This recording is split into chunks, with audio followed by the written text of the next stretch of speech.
Hello, I'm Ethan Hunter, an intern with the Mayor's Office of Communications. Today, I'm here with Latoya Macbeth of Covenant House, Director of Support Services. Thank you for speaking with me today. Absolutely. Thank you for having me, Ethan. So, what happens here at Covenant House? What do you guys do?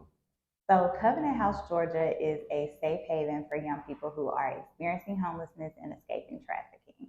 Our organization, our federation started over 50 years ago. Covenant House, Georgia site has been here since 2000. We have grown tremendously since that time. We started in a Polar Rock community off of Lakewood Avenue, just a 15 to 20 bed shelter at that time. We did not have a lot of support services at that time, and we were blessed in 2012 actually to move over to this property, now on a 7 acre property. Right. We have the capacity to serve well over 100 youth in all of our residential programs, as well as our drop-in center that's located here on our campus. We started that in 2015. And so young people who want to come in and get their immediate needs met, if you need to take a shower, if you need access to clothing or food, we're able to provide those services. But it's a safe haven for everyone. We welcome everyone. Our pillars are to love unconditionally, to respect absolutely, and to support relentlessly.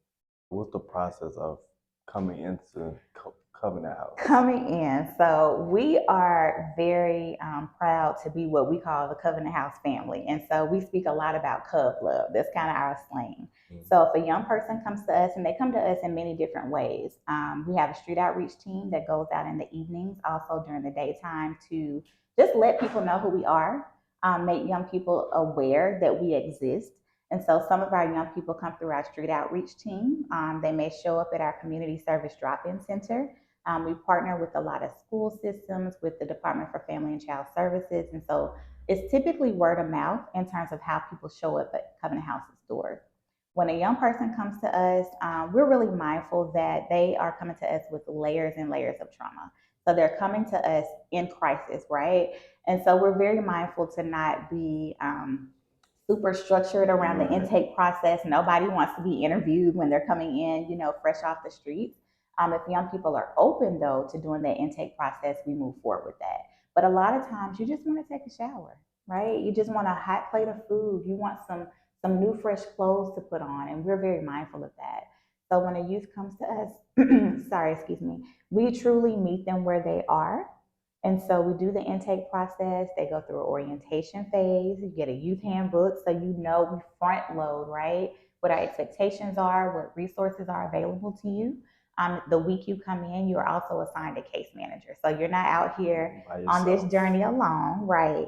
You're assigned a case manager that's helping you build out your succession plan, helping you establish what your goals are and what you want to accomplish while you're here. And during that time, you really just matriculate through the program by being introduced to our support services, which entails any clinical services that you may need, if you have physical issues that you may need to address. A lot of young people that come to us, this is the first time they're seeing like a primary care physician, right? And so we really want them to understand what's going on with their bodies physically, but also emotionally. We have workforce development programming on our site. Youth come to us at different levels of their workforce experience. Some not having any, but some having, some workforce experience. And so we support them with creating resumes.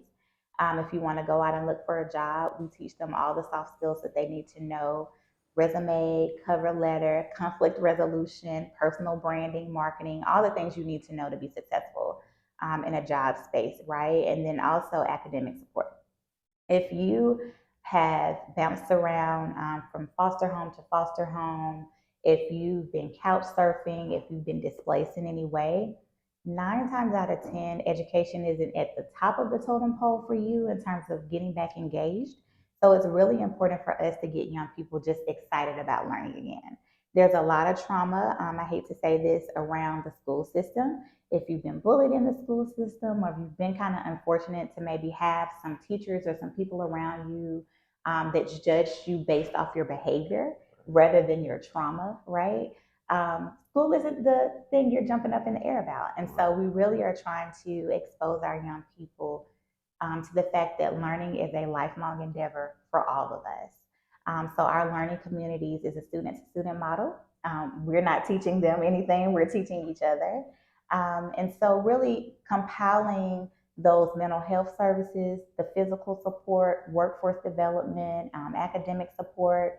We do a lot of enrichment activities, so we expose our young people to a lot as well. Meaning that you may be in the garden. Hmm. We have a garden on our campus. We have chickens on our campus. Wow. So, being exposed to fresh eggs and being able to cook with the harvest that you yourself grew. And so we understand the therapeutic realm around all of that as well. We take a lot of field trips and outings. We do a lot of college tours, career panels. And so I'm sure I'm leaving some things out, but all of those things packaged together really puts together the holistic way that we're serving our young people who are experiencing homelessness. What do you think is the main cause of youth homelessness? It is pretty complex. It is. It's pretty complex. I don't know that there is one cause. Honestly, a lot of it could be generational, right? So a lot of generational poverty, a lot of generational instability. There's a lot of work to be done with the different systems that are put in place to keep our young people safe. I think Atlanta in itself is kind of a hub for homelessness and especially for trafficking.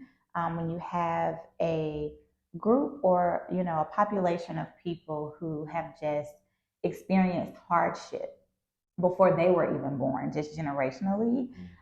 There's just a lot of skills and knowledge and confidence that you don't necessarily have about yourself. And unfortunately, people prey on that. And when people sense or smell, a predator can kind of smell vulnerability from a mile away, right? And unfortunately, we have people that take advantage of those opportunities. And so I don't think there's one thing, Right. I think there also is a lot of judgment sometimes that goes into it. There's a lack of people being trauma informed, and so if I'm someone on the corner, for instance, experiencing homelessness, someone pulling a button in their car may think, "Oh, this person was just lazy, right? They didn't want to get a job. They didn't want to save money." We are not all on the same playing field by any means, and I think having that mentality of that, if I can work, they can work. If I can save money, they can save money. If I can have a home, they can have a home. Probably not the right mindset to have because it just simply is not true. What does a covenant house do about people who prefer living in an unsheltered area, or how do you feel like that affects the city's cleanliness and Yeah, liveliness? yeah. We have that here. We experience that. And I honestly think that that just comes from a place of distrust. It's very important for us when young people come to us that nothing is routine, or that feels staged. It's really a lot of relationship building, breaking down walls, breaking down barriers, and building trust and confidence, right? We're essentially strangers to them. And so if they come from systems that they haven't been able to trust, if they come from family members that they haven't been able to trust, who are we, to come into their lives and tell them how they should be able to do things. And so, we take our time. We're very patient with that process. And sometimes we get to a place where young people do trust us and, reside within our programming or they allow us to help them get to secure and stable housing. That though takes time. We do experience a lot of people, especially through street outreach and through our drop-in center, that are just simply not ready to come into programming, and that is okay. We are not trying to force anyone to come into our programming. When our street outreach team goes out, they're not coming back with a van load of youth to come into our program. That's not what it looks like. It looks like us going out to hand out food, to talk and have candid conversations about their experience, to give out hygiene kits. And over time, they may come into programming. Same thing with our drop in center as well. That's our bridge to residential programming. However, you still may not be ready just because they came in to take a shower, they came in and were able to get clothing. So we have people who are actually residing within this space, but outside of our shelter. So I'm staying close enough, right, connected to Covenant House to feel safe, but I'm not ready to come into that type of programming yet. And so we don't force that. We just wait until they're ready. We meet them where they are.